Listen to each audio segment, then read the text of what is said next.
Winterthur is many things. On paper, it's a museum, garden, and library, encompassing 60 acres of world-class naturalistic gardens on 1,000 acres of land. Over 100 buildings sit on this estate, one of which being a 175-room, 9-story historic home. Once home to an operating country estate and dairy business, Winterthur is now an independent research library and one of the most prominent collections of American decorative arts in the world. However, Winterthur has many more stories to tell than just a staid series of facts.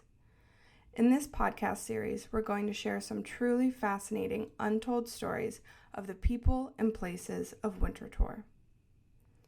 For our first installment, in the spirit of the season, we feature a few ghost stories told by employees of Winterthur. Some employees of Winterthur live in historic buildings on the estate. Lori Myers, who has worked at Winterthur since 2004, is one of them. She is a supervisor in the facilities department, and these are her ghost stories. Well, I've got quite a few. I've got some up at the dairy barn. Winterthur's original dairy barn was built in 1917 and could hold 300 head of cattle. Fire completely destroyed the barn in 1930, and it took Henry Francis DuPont a few years to build a new one in its place. This barn held half the size, 150 head of cattle, and though a smaller herd, Winterthur farm workers were achieving a higher milk yield with fewer animals.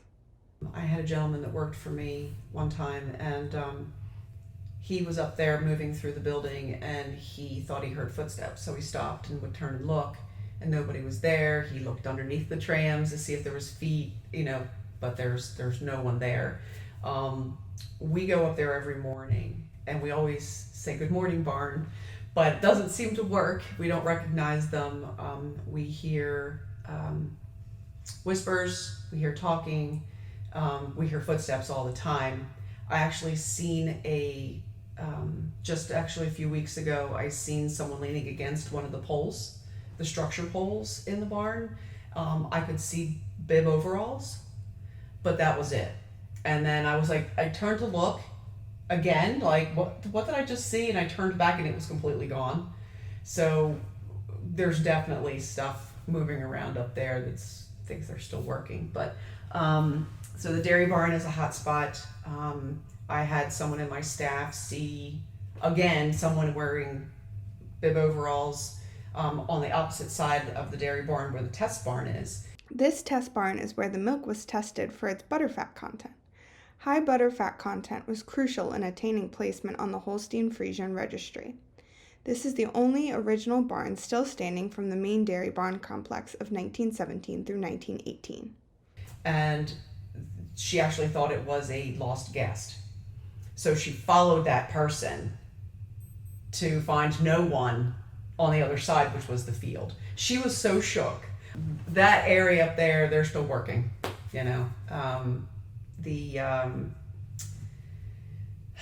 my house, I actually had a psychic medium friend who's been here for events come in and walk the house, and she actually explained to a T Colonel Henry Algernon in the house. And I smell cigar smoke every once in a blue moon. I'll smell it, and I'll welcome him to the house and ask him if he wants to sit down for a while. But just recently, me and my son, who I believe is a sensitive, we were sitting in the living room, and it's like 10:30, going on 11 o'clock at night, and we're just having a conversation, and in between us, we call it Speedy Black Dot, but it was literally a black orb, probably about as big as a quarter, if not a little bit bigger, literally come between us. And I looked at him and he looked at me, and I said, "Did you see that?" And as soon as I said that, it went out the window and turned on the automatic light outside in building 21, room number 5 specifically. Building 21 is the Martin Hamilton Nichols Dodsworth Carpenter House, or simply the Scholars' Residence. It was built circa 1820s to 1830s and renovated circa 1840 to 1860, in 1868, in 1912, and in the 1980s.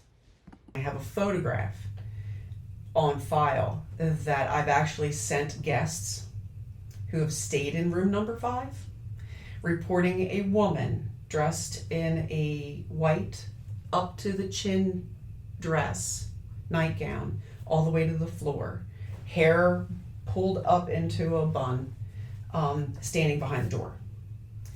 And there was 2 women that stayed there that night, and there were 2 twin beds. And the one woman was awoken by a noise. She opened her eyes to find the woman standing behind the door. She rolled over, went back to bed.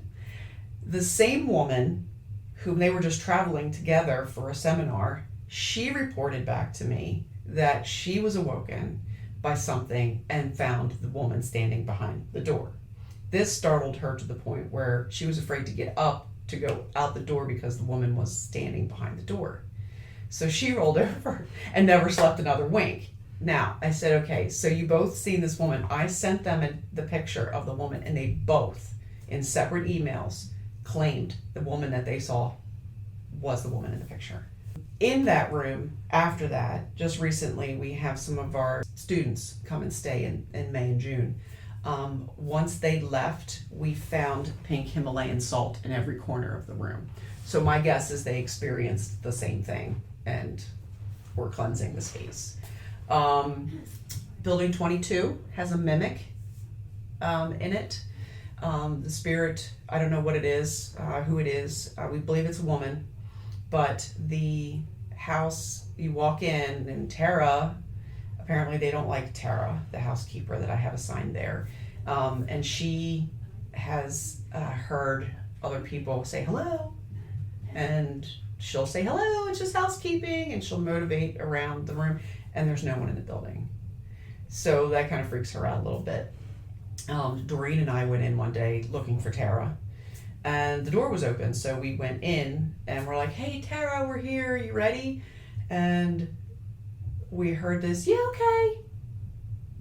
And we waited and we waited and we waited and we were like, Tara, are you coming down? She was behind us at the door. She had just walked up. She's like, what are you guys doing? I've been over at building 21 waiting for you. And Doreen and I looked at one another and we're like, okay. Literally, the house was empty. When I first was here, moved on site, was 11B. And in that house are 3 children's spirits. And this is I also had my psychic friend in this side. Because we were having so much activity, it was ridiculous. So she says that there's three young children here. Their mother had passed away early, and the father was taking care of them. He stayed in the basement. She got of German descent. He was in the basement all the time. He didn't like to come out of the basement, but he wouldn't leave because there was work to be done. Okay? The children played in the attic. I asked her, I said, well, in the bathroom, I'm not typically a very clumsy person, but every day it's like my brush would fly out of my hand. I'd drop my hair dryer, be like, why did I just drop that? She says it's the kids. They think of you as a mother figure because of my son. I mean, he was 18, 19, 20 when we lived over there. So they look at you as a mother figure and they're just playing. Mm-hmm. They're playing. So like every time I drop something, I'm like, you kids have to go back to the attic. I need to get ready for work. So lots of experiences, seeing things, hearing things, voices. I do have a peeper. I call him the peeper. He likes to look around the door in the living room. And the other night, my son, he was sitting once again in the chair across from me, and I seen it peep, but I don't say anything because it kind of upsets him a little bit because he sees it so much. And you could see his eyes go to the door. And I was like, what do you see? And he's like, it's playing with me. He says it was going across the door going, like it was dancing and walking across the opening. And he's like, it's taunting me. He's like, it's just dancing. He says, it's dancing. I see it. So it's not every day we have experiences. The best one I have, the Golf Cottage. The Golf Cottage was built in the 18th century and was renovated in the mid-20th century to accommodate the first director of the Winterthur Museum, who had briefly occupied it with his family. In later years, H.F. DuPont's daughter, Ruth Ellen, used it as residence for her and her family during many extended visits. Henry Francis DuPont's daughter, Ruth Lord, I would take care of her when she would come to visit. She would stay at the golf cottage. It was betrothed to her as long as she lived. So she would come and visit several times a year. I'd, prep the house, get her flowers, food, get her groceries, and do whatever she needed. Well, after she passed away, I had went in the house and we started to experience some, just odd things going on. And so I have divining rods. So you ask questions and they cross. So I brought them in one day and we sat and we were asking questions in her room. Yeah, and her room was the only place that I got any kind of feedback or feeling. So I'd asked her, I got the rods out and I was like, Mrs. Lord, I was like, it's Lori Myers, are you here? They crossed right away. And I was like, okay, are you happy here? And the rods went all the way around. And I'm like, I'm sorry, is there something wrong? I know that the house is a mess. They're doing some renovations, so we'll get it cleaned up. And the rods crossed all by themselves, so she was okay with that. But I do get Mrs. Lord still in her room at the golf cottage. Allie Alvis is new to Winterthur, joining us in August 2023. They are the curator of special collections at Winterthur and have made a recent spooky discovery. So I am relatively new to Winterthur. I've only been here for about a month and a half, but I have enjoyed hearing all of the ghost stories that the other staff has been able to impart to me. And I have been lucky enough to find one of my own as part of my exploration of the collections, getting to know them. I came across this massive, titanic scrapbook. It is big as a desk. It is one of the biggest scrapbooks I've ever seen. And if that's not strange enough, there was also a note attached to it from a former owner. This scrapbook is part of the Grossman collection of ephemera, which is over 250,000 items. But to my knowledge, this is the only item that is potentially haunted. So the former owner has this note titled "The Spirit in the Scrap Album." And I believe this is Mrs. Grossman recording her experience with this. Apparently she was showing the scrapbook to a neighbor and explaining that the little information that she knew about it. As a Victorian scrap album, generally as a genre, these albums are very colorful. They have lots of chromolithograph ephemera in them, beautiful cards and cutouts and just anything you could ever think of. So it's a beautiful book. And as she was showing it off to a neighbor, saying this was created in around 1887 because there's no name on it, the neighbor interrupted her and said, "No, that's not how it was made." And Mrs. Grossman kind of looked at her. And the neighbor apparently, as Mrs. Grossman says, is a sensitive. So she thinks that she can sense spirits and things. The neighbor continued, "She's telling me she was a shut-in, terminally ill with consumption, and that the album was put together by her to occupy her time."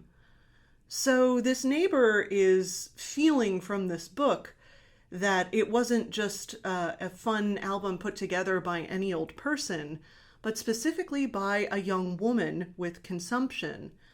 Mrs. Grossman invited the neighbor back over to continue the conversation, and the neighbor offered more details that the compiler was a young woman in her early 20s, very wealthy, of the gentry, but not nobility or royalty. She lived in a large house, a kind of country estate, in the country south of London. She was engaged but never married, and she had a dear younger sister. The creator apparently never went out. She was attended by private nurses around the clock, and she was able to stay at home without entering a sanitarium thanks to this care. Work on the album could only be done during certain periods of the day when the maker felt well enough. It apparently, according to the neighbor, took the maker 18 months to create, and she died not long after finishing the work, around 1889. At least that is what her ghost told Mrs. Grossman's neighbor. Our final ghost stories come from Assistant Manager of Visitor Tours Jenny Jackson, who has been working at Winterthur since 2002. I actually have a few different experiences that I've had in the museum building. Years ago, it was an early morning before tours opened, and I was walking through the tour just to make sure that music was playing where it was supposed to be playing, and that the Yuletide trees were lit, there were no lights out, that kind of thing. And I was walking through rather quickly and walked past Montmorency's staircase. And I could see into the 2 rooms or 3 rooms beyond the staircase. And the room all the way in the back, I saw a man in sort of gray pants and a looked like dark blue jacket, standing all the way back by the easy chair next to the fireplace. Out of the corner of my eye, I thought it was one of our public safety guys, so I turned to wave and say good morning, and he just dissipated in front of my eyes. Walked through the rest of that tour very, very quickly because I was in there by myself. I had been learning a new tour at one point, and I would always bring my husband in to practice on him, and we were in the Memorial Library on the 6th floor, and I had a regular remote that just raised the lights to the normal viewing level. I let my husband hold the remote so he could play with the lights as we went in and out of rooms, and he was leaning over looking in a case where there were several awards that Henry Francis had won. And if you're familiar with this room, the overall presence in there's a huge bust and a large oil painting of Henry Algernon DuPont. And that room has always felt to me like there are just levels of things going on that we're not part of. But I was talking about Henry Algernon because he is the main focus usually in that room.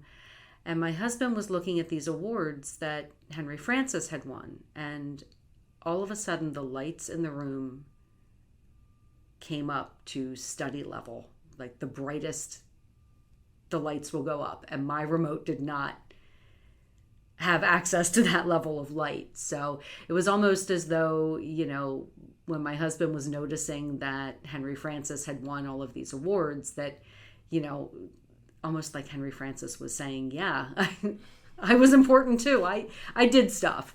So that was a really kind of almost heartwarming experience in that room. A few years later, one of our guides was trailing another guide to learn that same tour, and she saw a shadow cross the Memorial Library and actually thought that someone was in there, so she went and checked.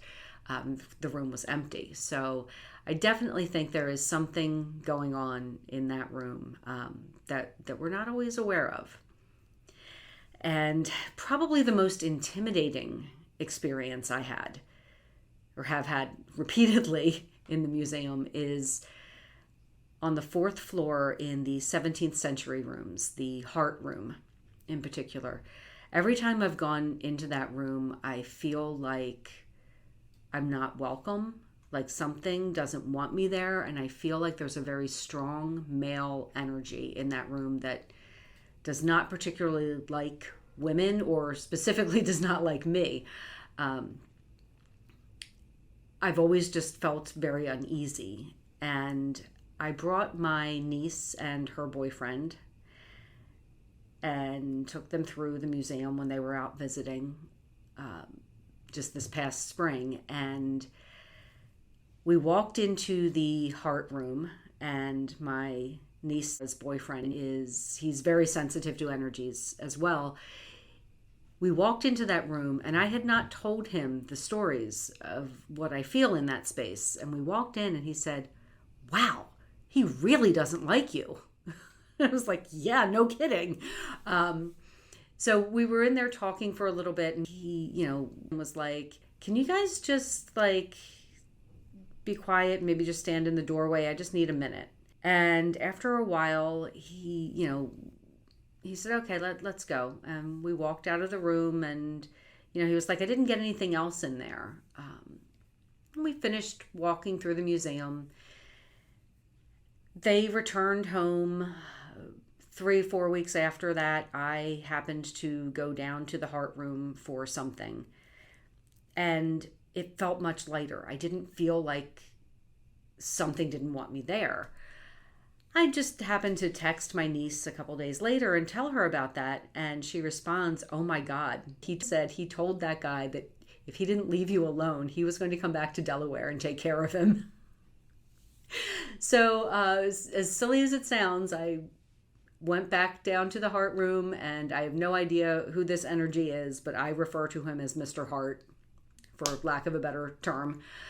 I went down to the room and I said, "Look, I appreciate that you are going to leave me alone, and out of respect and appreciation, I promise you I will not come into this room again unless I have official museum business and have to be here.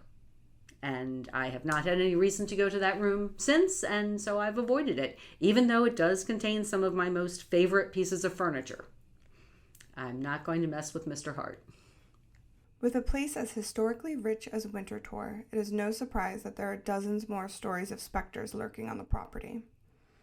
Winterthur has been in the famed DuPont family since 1810. The property passed down through the family and gained its name Winterthur in 1837, when Evelina DuPont and her husband Jacques-Antoine Biedermann acquired it and named it after Jacques' ancestral home in Switzerland. For the next 140 years, the property was expanded by various members of the DuPont family, but stayed true to the farm and garden traditions of the family's French-Swiss roots. The last owner was Henry Francis DuPont, who inherited Winterthur in 1926.